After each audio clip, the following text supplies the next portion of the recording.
अनुपात, ठीक है। एक होता है रेशियो अनुपात और ये समानुपात। इस रेशियो को दिखाते हैं इन दो बिंदुओं से, ठीक है। अनुपात का मतलब क्या होता है? अनुपात का मतलब होता है आपका दो चीजों का कंपैरिजन, ठीक है। सीधा इसकी परिभाषा से समझे हम रेशियो, रेशियो का मतलब होता है रिलेशन, किसी के साथ में रिश्ता रखना, ठीक है। किसी के साथ में भी रिश्ता रखना, दैट इज रिलेशन। और रिश्ता कैसे रखना, किन चीजों का रिश्ता रखना? मैं बोल देता हूँ यहाँ पे पानी, और ये बोल दिया मैंने जैसे मान लो दूध, ठीक है। पानी रेशियो दूध, क्यों रिश्ता है ये इस चीज का? पानी दूध के अंदर पूरा पूरा समा सकता है, ठीक है। मैं यहाँ पे ही बोल देता मान लो दूध और पत्थर, दूध एंड स्टोन अगर मैं बोलता यहाँ पे, इसका कोई रिश्ता है? इसका नहीं है। दूध के अंदर पत्थर नहीं समा सकता, सामने ही रहेगा, कोई रेशियो नहीं निकल रहा उस चीज का, ठीक है। या मैं बोलूं किसी ऐसे चीज का कि आंख और दिमाग, है ना रेशियो पूरा पूरा इस चीज का। दिमाग जो है, दिमाग को दिखता कैसे है? दिमाग में कोई चीज याद कैसे होती है? आपको कोई चीज समझ कैसे आ रही है? आंखों से देख के आप समझ पा रहे हो ना। तो ये चीजें हैं रेशियो, दो चीजों का रिलेशन बनाना, किसी के साथ में जोड़ के रखना, दैट इज रेशियो। एक मतलब और होता है इसका, किसके साथ में कंपेयर करना, कंपेयर एक समान चीजों के साथ में। जैसे बताया था आपको, ये मार्कर मार्कर के साथ कंपेयर हो सकता है, प्लास्टिक है मान लो, ये भी प्लास्टिक ये भी प्लास्टिक, दोनों कंपेयर हो सकते हैं, कोई बात नहीं है। हाँ, कंपैरिजन इतना है कि ये लिख सकता है, ये लिख नहीं सकता। तो मैं इस मार्कर का कंपैरिजन दीवार के साथ नहीं कर सकता, कोई रिश्ता नहीं है मार्कर का दीवार का। अब कहाँ मार्कर कहाँ दीवार? तो एक तो होता है तुलना किसी चीज की, और एक चीज होता है किसी चीज का रिलेशन, किसी के साथ में जोड़, वो आपका कहलाएगा अनुपात। समझ आया? अनुपात को दिखाते हैं इन दो बिंदुओं से, ये बात भी आपको समझ आई होगी। इंग्लिश में इसको पढ़ते हैं इज टू, इंग्लिश में इसको पढ़ते हैं इज टू, ठीक है। आंख इज टू दिमाग, ऐसे पढ़ते हैं इंग्लिश में पढ़ना तो आईज इज टू माइंड, ठीक है। अच्छा, समानुपात इसका एक भाई है, उसका मतलब क्या? उसको दिखाते हैं इन चार बिंदुओं से, ठीक है। वो होता है आपका समानुपात। समानुपात क्या होता है? ये दो चीजें तो यहाँ है, इनके बाद आंख का संबंध दिमाग से है, किसका रिश्ता? रिलेशन होगा। समानुपात लग के वैसे का वैसा संबंध कैमरे का किससे होगा? वो आपको बताना है, मतलब कैमरा का किससे होगा? लेंस से होगा ना। ये आंसर है इसका। आपकी रीजनिंग में टॉपिक आता है ऐसा, ऐसा सेम ऐसे क्वेश्चन बहुत सारे होते हैं रीजनिंग में, वो इसी रेशियो और प्रोपोर्शन के चैप्टर पे डिपेंड है। अगर ये अच्छे से समझ आ जाती है ना आपको बात यहाँ पे, तो इसके साथ आपका रीजनिंग में एक चैप्टर भी कंप्लीट है, और टेंशन वाली बात नहीं है। क्योंकि बच्चे को ये समझ नहीं आती चीजें क्या है, जैसे जैसे इनका रिश्ता है, जो जो चीज यहाँ पे अप्लाई हो रही है वो चीज सेम अप्लाई होगी यहाँ पे। ध्यान से देखो, आंख दिमाग में क्या काम करती है, ऐसे ध्यान से देखो। कैमरे में जैसे कि आंख से आप देख पाते हैं, वैसे कैमरा भी किससे देखता है? लेंस से देखता है ना। और ऐसा थोड़ी कि प्लास्टिक की बॉडी होगी उसके अंदर, या कुछ और तो चीज तो नहीं हो सकती ना। इस चीज समझ आई आपको? ये समानुपात और अनुपात समझ आ गया आपको? समानुपात में हम लोग लगभग रीजनिंग नहीं करेंगे, यहाँ इतना ज्यादा यूज नहीं है, प्रोपोर्शंस होता है ये, ठीक है। और भी आप प्रोपोर्शंस का एग्जांपल ले सकते हो, स्पीड का ले सकते हो आप, दूरी चाल का ले सकते हो आप, समय और स्पीड और आपका टाइम एक दूसरे के बिल्कुल उल्टे होते हैं ना। इस बात का आपको पता है? आपको बहुत तेज चलना है, आपको भागना है, तो आपका टाइम कम लगेगा ना। आप जल्दी घर जा रहे हो, तेज तेज चल के जल्दी पहुंच जाओगे, टाइम कम लगेगा। आप धीरे चल रहे हो, स्पीड कम होगी, टाइम क्या होगा? बढ़ जाएगा। ऐसे ही समानुपात के सारे एग्जांपल्स इसके अंदर आते हैं, ठीक है। तो हमें समानुपात और रीजनिंग के अंदर देखना है, हमें यहाँ पे जो देखना है सिर्फ और सिर्फ अनुपात, यानी कि बोले तो रेशियो। सबसे पहली चीज रेशियो के अंदर आपको ये चीज समझनी है कि रेशियो डजंट मैटर। रेशियो का कोई मतलब नहीं है, किस चीज से मतलब नहीं है कि रेशियो को आप भाग में भी लिख सकते हैं, इसको a बटा b लिखते कोई दिक्कत नहीं है, ठीक है। रेशियो को आप a माइनस b भी लिख सकते हैं, डिफरेंस भी निकाल सकते हैं। रेशियो को आप a प्लस b पे भी लिख सकते हैं, ठीक है। और रेशियो को आप a गुना b भी लिख सकते हैं, ठीक है। रेशियो कभी मायने नहीं रखता, इन सभी तरीकों में आप रेशियो को लिख सकते हैं, कोई हर्ज नहीं है, ठीक है। दूसरी चीज हमारी क्या चीज है, और अगर हम आगे जाएं इसके अंदर, तो इसको तो पढ़ना तो आपको आएगा, a/b बोलेंगे, कैसे लिख सकते हैं, क्यों लिख सकते हैं, इन सभी का आपने एग्जांपल करना है। सभी का एग्जांपल आएंगे आगे सारे क्वेश्चनों में, इसी के एग्जांपल्स होंगे आपके। इस रेशियो के साथ में एक चीज और कर सकते हैं, ऊपर अगर किसी संख्या से गुणा कर रहे हैं तो नीचे भी उसी संख्या से गुणा भी कर सकते हैं, उससे कोई फर्क नहीं पड़ता। मतलब रेशियो को ऐसे लिखना से, ऐसे लिखने से, ऐसे गुणा करने से, घटा में लिखने से, जोड़ के लिखने से, गुणा में लिखने से कोई फर्क नहीं पड़ेगा। ठीक है, अपने आप से अलग अलग रेशियो निकलता जाएगा उस हिसाब से, ऐसे करने में कोई दिक्कत नहीं आएगी। उसका भी एग्जांपल अपने पास होता ही है क्या, जैसे मान लो 4:8 है, ठीक है, इसको आप अगर 4/8 लिख लो तो कोई दिक्कत नहीं है। अच्छा, इसके साथ में मैं कह रहा हूँ किसी एक ही संख्या से ऊपर नीचे भाग कर दो तो भी कोई दिक्कत नहीं है। मान लो मैं किसी 2 से गुणा कर दूं, 2 से ही भाग कर देता हूं उसे, तो कितना हो गया ये 8, ये कितना हो गया 16। काट के देखो आपका 4 और 8 दोबारा आ रहा है ना, आ गया सेम ही, मतलब क्या कोई दिक्कत नहीं हुई, कोई फर्क नहीं पड़ा। अच्छा, ऐसा क्यों कर सकते हैं हम, कई बार ये गुणा करने पे हमारा आंसर आता होता है, कई बार काटने में कहीं और हेल्प मिल जाती है, तभी हम ऐसा करते हैं। समझ आई बात, वो मैथ की प्रॉपर्टीज है यूज करने के लिए। इतनी बात आपको समझ आ गई होगी, यहाँ तक कोई डाउट है तो पूछो। इसके अंदर थोड़ा और आगे बढ़े हम, तो है डायरेक्ट क्वेश्चनों पे आता हूँ मैं। सबसे पहली चीज जो रेशियो के क्वेश्चनों पे आती है वो चीज होती है रेशियो का मल्टीप्लिकेशन, रेशियो की गुणा आपस में, रेशियो की आपका गुणा कैसे करनी है, उन्हें मल्टीप्लाई कैसे करना है, वो चीज हमें सीखनी है। हमें कोई दिया हुआ है क्वेश्चन, मान लो पहला क्वेश्चन है आपका कि a:b आपका दिया हुआ है 5:4, फिर दिया हुआ है आपको b:c दिया हुआ है 1:3, और आपसे फाइनली वो पूछ रहा है a:b:c, बताइएगा क्या होगा। ठीक है, सवाल समझ आया आपको? सवाल इतना ही था कि a:b 5 और 4 है, b और c आपको 1 और 3 है, आपसे पूछा है a b c। इसमें भी दो क्वेश्चन बनते हैं, लगभग ज्यादातर जो क्वेश्चन बनते हैं वो बनते हैं a:c, बताइएगा क्या होगा। पहला और अंतिम पूछता है ज्यादातर, तो ये वाली चीज को हिंदी कम पूछता है, ये वाला ज्यादा पूछता है। वो दोनों ही निकाल सकते हैं आप, दोनों की दो तरीके हैं निकालने के। अगर ये पूछे तो और छोटा तरीका है, ये पूछे तो और छोटा तरीका है। ठीक है, देखिएगा, सबसे पहले तो यही निकालने की कोशिश करते हैं, सबसे बेसिक तरीका। आपको ये ऐसे लिख लेना है a b और c। a b कितना दिया हुआ है आपको, उसके नीचे उतार दो 5 और 4। b c आपका कितना दिया हुआ है 1:3। अब आपकी देखो ये वाली जगह बिल्कुल ब्लैंक पड़ी है, खाली पड़ी है, इस ब्लैंक जगह पे ये वाली सेम चीज आगे बढ़ा दो। 4 है तो यहाँ पे ही 4 आगे बढ़ा दो, 1 है तो यहाँ पे 1 आगे बढ़ा दो। यहाँ पे आपके मन में इतना सा प्रश्न हो सकता है, डाउट हो सकता है कि यहाँ पे बीच में खाली जगह आ जाए, तो सर वो नहीं आएगी, तो किसका गलत होगा फिर। ठीक है, देखो जाहिर सी बात है ए बी और बी सी देगा आपको, ऐसा थोड़ा ना कि ए बी और खाली सी दे दे, बी देगा ही ना, फिर तो रेशियो किस चीज का होगा, जोड़े में देगा हमेशा प्रिपेयर करके, ये चीज होगी। इधर चाहे एक जगह खाली बचे, यहाँ पे चाहे 5 जगह खाली बचे, आपको एक एक लिखते जाना है।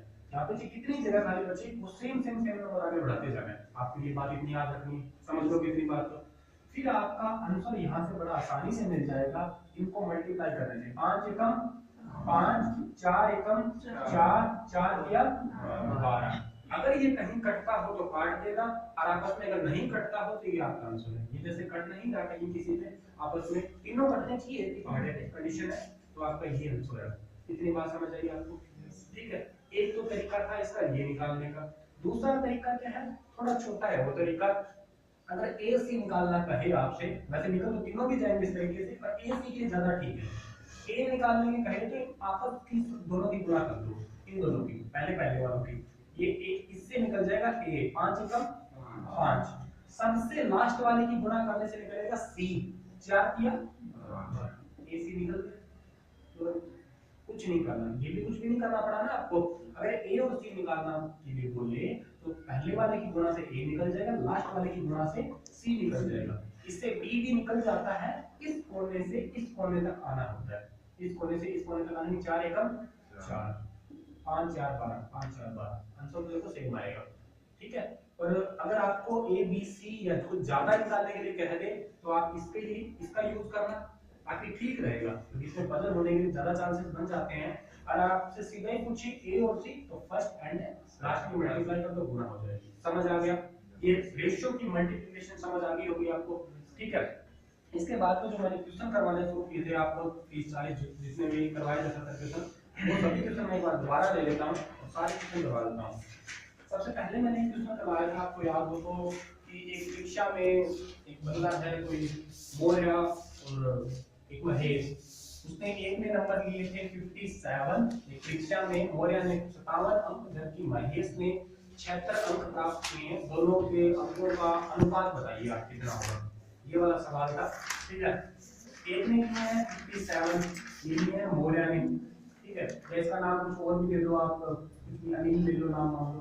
ठीक है, अनिल ने एक परीक्षा में 57 नंबर लिए हैं और महेश ने उस परीक्षा में नंबर लिए हैं 76। उन दोनों के पेपर में जो नंबर दिए हैं उनका अनुपात बताइए, ये सवाल था। बड़ा ही सिंपल सवाल है, अनुपात बताना, दोनों मतलब पढ़े, दोनों को अनुपात में लिख दो, अनुपात डाल दो, बस यही आंसर है। हाँ, अगर कटता हो तो काट सकते हो, बस 19 की 57 और 19 का 76, बस आपका ये आंसर है, खत्म बात। ये सबसे पहला क्वेश्चन था रेशियो का आपका। दूसरा क्वेश्चन, पहला रेशियो मल्टीप्लिकेशन, दूसरा आपका रेजिस्टर में एक लड़के ने इतने नंबर लिए, दूसरे लड़के ने इतने नंबर लिए। अगर इस टाइप के आए तो आपको दोनों को, बस दोनों नंबरों को, साथ में दो नंबरों के तीन लड़के भी हो, साथ में लड़के में रखो, रेशियो में रखते जाओ। अगर कटते हो किसी बारे पे काट लो, नहीं कटते आपका ऑप्शन वो मिलेगा ही मिलेगा आपको। इतनी बात समझ आई आपको? ठीक है, अगले सवाल की ओर बढ़ते हैं आपको। अगले सवाल के अंदर मैंने आपको करवाया था कि यदि 9,000 रुपए को 3 लोगों में बांट दिए जाए 4, 3 और 2 के अनुपात में, यदि 9,000 रुपए को 9,000 रुपीज को 3 लोग जो कि ए, बी और सी है, इन तीनों में इस अनुपात में बांट दिए जाए तो क्या, मतलब इनके हिस्से में कितना कितना रुपए आएगा। या ये पूछ सकता है हमसे, वो ए और सी के बीच के हिस्से का अंतर बताइए आप। ठीक है, इस सवाल में इसने पूछा है ए और सी के बीच के हिस्से का आंसर ही पूछा है इसने।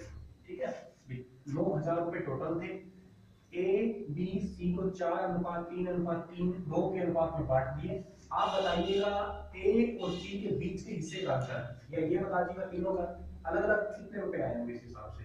बड़ा आसान है निकालना। 9,000 गुना 4/9 जी, 4, 3, 7 और 2 9। ठीक है, टोटल तो अनुपात है 9, सारे पैसे कितने हैं आपके 9,000। ठीक है, तो कितना हुआ आपका, ए कितना हुआ आपका, ए कितना हुआ आपका 1,000। ठीक है, 1,000 हो गया आपका, 9,000 बटे 9 करोगे तो 1,000 आ जाएगा। ठीक है, इस 1,000 को 4 से गुना करो, कितना हुआ 4,000, मतलब ए के पास आए होंगे 4,000 रुपए। इस 1,000 को 3 से गुना किया, कितना आया बी के पास 3,000। सी के साथ गुना किया, कितना आया 2,000। तीनों के अलग अलग भी पता लग गया तो हमें, और हमें वैसे अंतर पूछता ए और सी के बीच के हिस्सों का अंतर बताइए। इसके पास 4, इसके पास 2, अंतर कितना होगा 2,000 का। ये आपका आंसर है। वेरी सिंपल सवाल, समझ आ गया ये भी। ठीक है, अगला बढ़ते हैं। अगला सवाल ये था कुछ ऐसा ही मिलाने वाला। वो ये क्वेश्चन था आपका 2,800 रुपए को 3 लोगों में ए बी सी, टोटल आपके 2,800 रुपए हैं। ठीक है, 3 लोग हैं आपके ए बी और सी, ए बी और सी, इन तीनों का अनुपात दिया है 5, 6 और 3। 5, 6, 3 के अनुपात में बांटा जाता है। यदि प्रत्येक के हिस्से में 200 रुपए और जोड़ दिया जाए तो नया अनुपात क्या होगा, ये सवाल था। टोटल रुपए है 2,800। पहले तो आप इसको, ये सवाल थोड़ा उससे थोड़ा अलग है। ठीक है, टोटल 2,800 है। ठीक है, इन तीनों के हिस्से में बांटा है। एक बार तो पुराने तरीके से करो इसे। ठीक है, बिल्कुल आसान कर सकते हो कि कितना हुआ बोलो, 5 और 6 और 3 कितना हुआ 14। सारा कितना है आपका 2,800। कितना आया 200। 200 को 5 से गुणा किया 1,000 हो गया आपका, ये हो गया 1,200। ठीक है, ये कितना हो गया 600। हमें ये तो पता लग गया कि इसको ए को 1,000 में, इसको 1,200, इसको 600। ठीक है, अगर इससे डिफरेंस भी पूछा तो बता भी सकते हैं। अब ये कह रहे हैं कि हर एक में अगर 200 200 और जोड़ दिए जाए तो नया अनुपात क्या होगा। फिर भी आसान है, 200 जोड़ दो कितना हो गया 1,200, 200 जोड़ दो 1,600, कितना 800। आप अनुपात बता सकते हो, 0 0 0 काट दिया, कितना हो गया आपका 6, 7 दूनी 14 और 4 दूनी 8। ठीक है, अब नया अनुपात भी हो गया, इसका तो मान आंसर है। इसका तो एक छोटा तरीका और भी था आपका करने का। वो तरीका ये था आपका, देखो 2,800 बटे 14 किया तो आपका कितना आया 200 आया।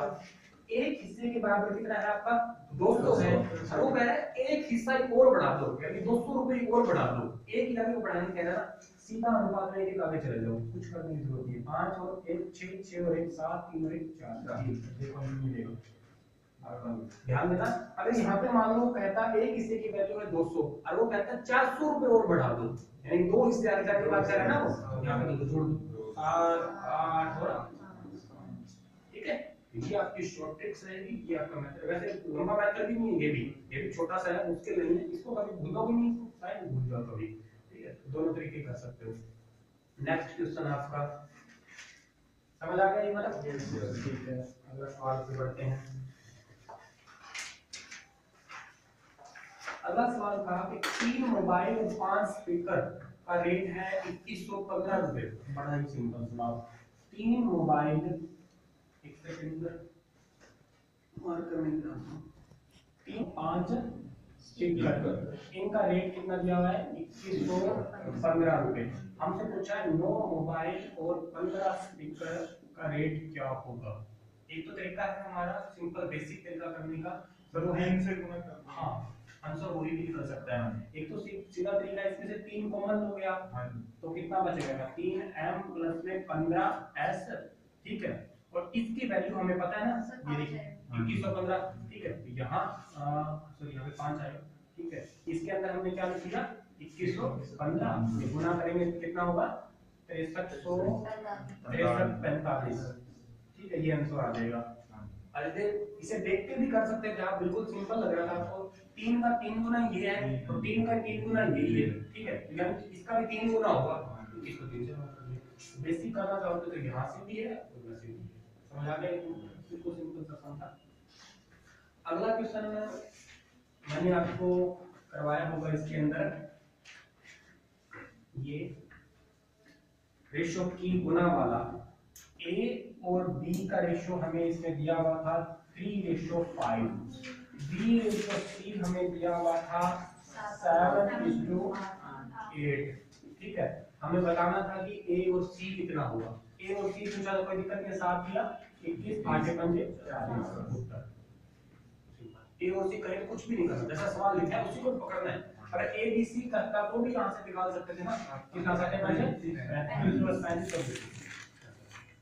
अगर ए बी सी डी ज्यादा कहे ना आपको, तो फिर वो आप बड़ा कर देना, इधर भी निकाल सकते हो, बड़ा मुश्किल नहीं है उसके लिए भी, ठीक है। उसके बाद में मैंने आपको सम करवाए होंगे एज वाले, ठीक है। मैं सीधा स्विच कर रहा हूँ एजेस पे, ठीक है। रेशियो में ही एक टॉपिक डाल देता हूँ एज का, बाकी और सम है रेशियो के, वो बाद में लेके चलूंगा। एज का रेशियो, एज इस एज के बारे में बात करते हैं रेशियो के अपन, तो क्या होगा? एक ही तरीका रखेंगे, जितने भी एज के सम होंगे, जितने भी एज के सम सभी का एक ही मेथड से करते रहूंगा। पहला सम मैंने करवाया था, the present age of A and B is 4:5। A and B की वर्तमान आयु दी हुई हमें 4:5। अच्छा, 18 साल पहले 18 इयर्स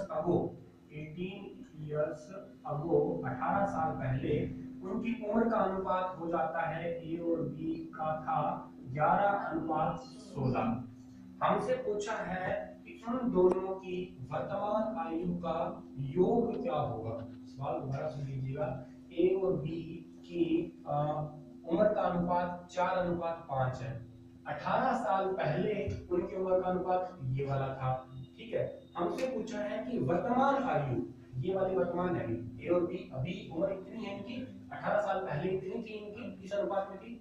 आज के दिन ओरिजिनल उम्र का जोड़ क्या होगा, दोनों का ही, इन दोनों की उम्र जोड़ के बतानी है कितना होगा।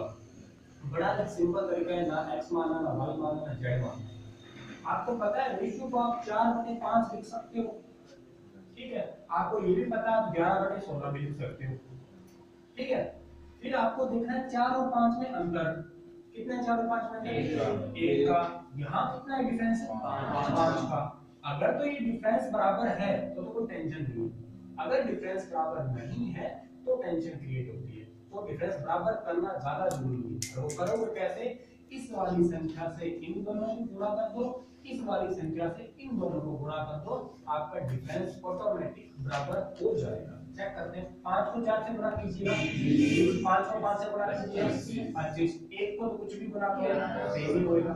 देखो कितना डिफरेंस है, कितना डिफरेंस हो गया ना बराबर। कुछ सोचने ये आप चेक ही मत करना पेपर में, टाइम वेस्ट हो रहा है इस बात से। तो अब आपको देखना है, अच्छा एक यहाँ पे डाउट आ सकता था मन में, सर ये 18 साल पहले वाले के लिए ठीक है या बाद वाले के लिए ठीक है। हो सकता है यहाँ पे 18 साल बाद भी आ सकता था, आपको ये भी नहीं घबराना। चाहे यहाँ पे 18 साल मतलब अगो आए चाहे बिफोर आए, सॉरी अगो आए चाहे आफ्टर आए, चाहे पहले आए चाहे बाद आए, आपको हर बार यही टिक कराना है। कोई भी रेशियो का एक वाला सम हो तो 20 और 11 में कितना अंतर है बताइएगा? 9 का अंतर है। और आपको चाहिए कितने का अंतर? 18 का। 9 को 18 कैसे बना सकते हो? मल्टीप्लाई 2 से करना है। ध्यान देना, 9 को 9 जोड़ के भी 18 बना सकते थे, तो 9 नहीं जोड़ना, वो कारण बता देता हूं क्यों नहीं जोड़ना।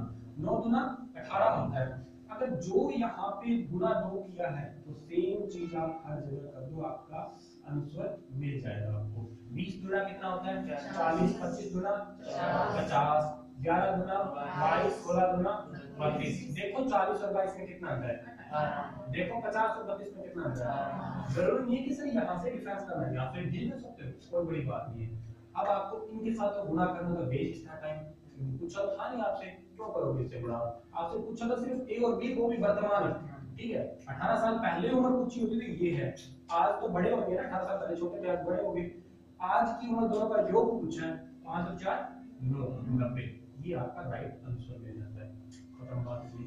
अगर यहाँ पे जोड़ के करते हैं तो किसी उम्र में डाउट हो सकता है कि सर 18, ध्यान देना रेशियो में सिर्फ गुणा या भाग दो ही कंडीशन लगा सकते हो, घटा या जोड़ यहाँ नहीं कर सकते आप, ठीक है। अगर यहाँ पे 9 जोड़ के करते, यहाँ पे भी 9 जोड़ना, हर जगह 9 जोड़ना पड़ता है। रेशियो 4 जगह 20 और 9 29, 25 और 9 34, ठीक है। 11 और 9 20, 16 और 9 25। अंदर देखो कितना है, फिर भी 9 का ही है, अभी भी 9 का चल रहा है। हर बार ऐसा चलता रहेगा, ठीक, हर बार कितना आप फिर भी 9 जोड़ दोगे ना, फिर भी 9 9 9 9 चलता रहेगा। हमें चाहिए तो कितना 18, तभी करके ये चीज समझ आई कि बात। एक सुनो, अगला क्वेश्चन मैंने आपको करवाया था कि ए और बी की वर्तमान आयु का अनुपात था 2:3 और 3 साल बाद, आफ्टर 3 ईयर है, इसको आफ्टर करें अब हो गए कोई लेना देना, 3 साल बाद उनकी उम्र का अनुपात हो जाता है 40:57, ठीक है। हमें ये बतानी है कि उनकी वर्तमान आयु क्या होगी, दोनों का जोड़ क्या होगा वर्तमान आयु का। 2 3 है, 2/3, ये 40:57 है, 40/57, ठीक है। डिफरेंस क्या है इसके अंदर? 17 का डिफरेंस कितना है इसके अंदर? 1 का इक्वल नहीं है, इक्वल कीजिए 17 गुना 34, 17 दिया 51, ये 40 और ये 57 बराबर हो गए डिफरेंस। तो 34 और 40 में कितना अंतर है? 3 का। हमें चाहिए कितना? 3 का। 6 पे 3 कैसे कर सकते हो? माइनस करके या भाग करके? माइनस नहीं करना है, ध्यान देना है। 6 को 3 कैसे भाग? 2 से भाग करना है, सभी को 2 भाग कर दो। 34 को 2 से भाग किया, 51 को 2 से भाग किया 25.5, 40 को 2 से भाग किया 27। पूछा था ना हमसे, ये तो हमसे पूछा ही नहीं, सिर्फ वर्तमान पूछा है। यहाँ सर के टाइम वेस्ट नहीं करना, हमें तो डायरेक्ट डिक्ट आंसर चाहिए। दोनों को जोड़ना है, आंसर कितना आया? 42.5। एक का पूछे तो ये आंसर है, दोनों का पूछे तो जोड़ के बता दो, आपका आंसर है। समझ आ गया? पक्का? ठीक है। भाग वाला भी कर दिया, गुना वाला भी। सर इसमें क्या पूछा था? इसने पूछा था कि वर्तमान आयु का योग क्या होगा, वर्तमान में दोनों का योग क्या होगा, ठीक है। या शायद ये पूछा होगा एक की उम्र बता दो, दोनों पूछे तो बता सकते हो, योग पूछा आप योग बता सकते हो, ठीक है। समझ आ गई बात आपको? अगला सवाल, ऐसे वाले सवाल कर दोगे एज वाले, ठीक है। इसमें तो और करवाऊं या सारे जितने करवाए थे तो सारे करवाने की क्या नीड है? नहीं, मतलब टाइप समझ गए होंगे आगे वाली। सर अगर 40/57 करें तो फिर क्या आएगा, वो जो आप कह रहे हो? अच्छा 40/57 है, ठीक है। ये आपका है 3 साल बाद का, ठीक है। यहाँ पे था कितना आपका 17 और कितना था 34, सॉरी 25.5, और ये आपका था 20 और ये 28.5, ठीक है। देखो 3 साल का डिफरेंस है, देखो 3 साल का डिफरेंस है, ठीक है, मतलब डिफरेंस है ना। हमसे पूछे आज उसकी उम्र क्या है 17 साल का, 3 साल बाद उम्र पूछे बड़ा है ना, आज 25.5 साल का है, 3 साल बाद 28.5 साल का हो जाएगा। हमसे पूछा है वर्तमान में आज उन दोनों की उम्र का योग, दोनों को जोड़ दो। हमसे पूछे कि 3 साल बाद दोनों की उम्र का योग, दोनों को जोड़ दो। हमसे पूछे सिर्फ ए की बताओ वर्तमान में 17, सिर्फ बी की बताओ ये, सिर्फ ए की बताओ 3 साल बाद, और सिर्फ बी की बताओ 3 साल बाद। तो चारों आंसर आपके सामने रहेंगे। मतलब इससे वो टाइप के सभी क्वेश्चन एक साथ समाज जाते हैं इसमें। अगर एक्स वाला करते हो तो सिर्फ एक आंसर मिलता है, ऐसे करते हैं तो सारे आंसर एक साथ मिल जाते हैं, कुछ भी कोई घबराने की जरूरत नहीं। समझ आ गई टाइप? ठीक है, समझ आ गई जी। नेक्स्ट टाइप करते हैं इसमें।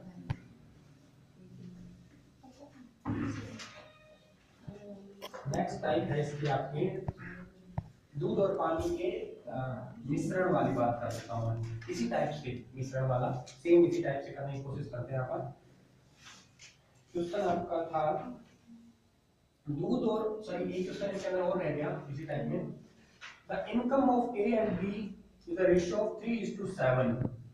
ए और बी की कमाई का, जरूर नहीं कि ए जी दे, आपको कमाई को खर्चा भी दे सकता है। कितना दिया हुआ है आपको 3 और 7। ए और बी की 3 और 7 की ये कमाई है, ये खर्चा है, ठीक है। यानी मैं ऐसे लिख सकता हूँ ये इनकम है, ये खर्चा है, ठीक है। एंड देयर उनके खर्चे का अनुपात दे रखा है 2:9, ठीक है। ये सिर्फ कमाई का अनुपात है, और ये इनके खर्चे का अनुपात है 2:9 दोनों के, ये ए और बी और ये ए और ये बी। अच्छा, अगर वो दोनों अकेले अकेले ईच 6500 रुपए बचाते हैं, अगर वो दोनों मतलब ए भी 6500 बचाता है और बी भी आपका 6500 रुपए बचाता है, ठीक है, तो आपको बताना है कि ए की कमाई कितनी है। सवाल ये था कि ए और बी की कमाई का अनुपात तो ये है, दोनों के खर्चे का अनुपात ये है, दोनों में से दोनों अकेले अकेले ईच हर पर्सन 6500 रुपए यही बचाता है, 6500 रुपए यही बचाता है। तो बताना है सिर्फ ए की कमाई का अनुपात। समझ आया सवाल? सवाल समझ आ गया तो बिल्कुल वही तरीका अपना 3:7 3/7 लिया, 2:9 2/9 लिख दिया। डिफरेंस देखो कितना हुआ 4 का, डिफरेंस देखो कितना हुआ 7 का, बराबर तो नहीं है, बराबर कीजिएगा। 7 को 3 से गुणा कीजिए, 7 को 7 से गुणा कीजिए, 4 को 2 से 8, 4 को 9 से गुणा कीजिए 36, ठीक है। 21 और 8 में कितना अंतर है 13 का। हमें 13 से 6500 पे आना है, ध्यान दीजिएगा। यहाँ पे कंफ्यूजन रहती है, ये चीज और दी आपको, ये मिड वैल्यू दी हुई है आपको। 13 से 6500 पे कैसे आ सकते हैं 500, 13 पंजे 65 होता है, 100 बनाना तो 500 कर देंगे हम, ठीक है। 13 गुणा 500, ठीक है। हमसे सिर्फ पूछा है उसमें ए की कमाई, ये कमाई वाले हैं, ये खर्चे वाले हैं इधर, ये ऊपर वाला ए नीचे बी है। सिर्फ ए पूछा है ना, ए को 500 से गुणा करो कितना आया 10 500, ये आपका आंसर है, खत्म। आपको सभी के साथ गुणा नहीं करना। आपसे पूछता बी की कमाई तो इसे गुणा करते हैं, क्योंकि बड़ी गुणा है, बड़ी गुणा करने में टाइम लगेगा, पेपर में लगाना नहीं।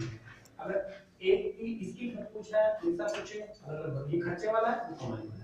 सर जी 13 को 500 से मल्टीप्लाई कर दिया 3500 आ गया। हाँ, इसको क्या करना है सर? अब क्या करना है, इस 500 को हर एक से गुणा कर दो।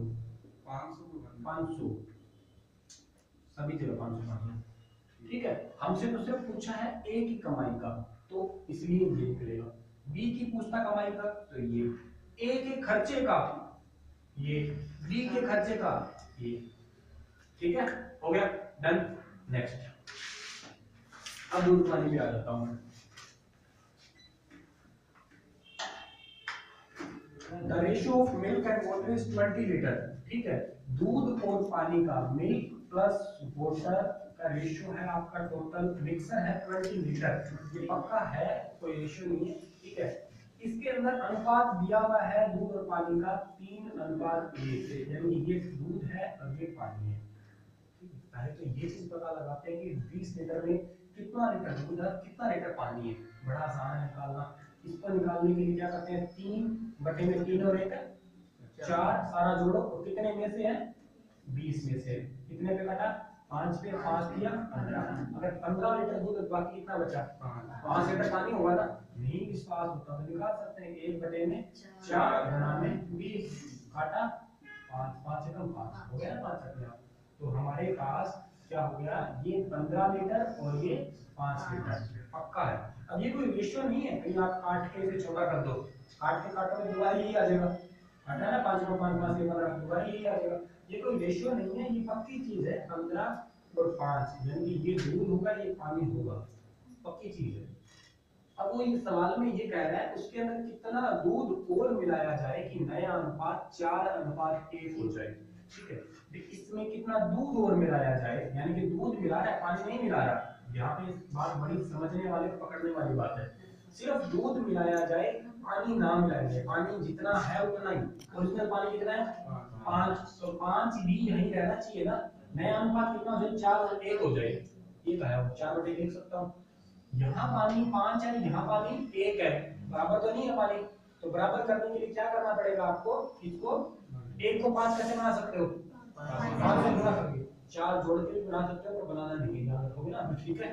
रेशियो जोड़ के 4 जोड़ के भी बना सकते हैं सर, पर नहीं, गलत नहीं। 5 से गुणा, रेशियो क्या कहता है, अगर इधर गुणा कर दो तो ऊपर से दोनों साइड गुणा करोगे तो फर्क नहीं पड़ेगा, इधर भी गुणा कर दो आप, ये कितना हो गया आपका 20 और ये कितना हो गया 5।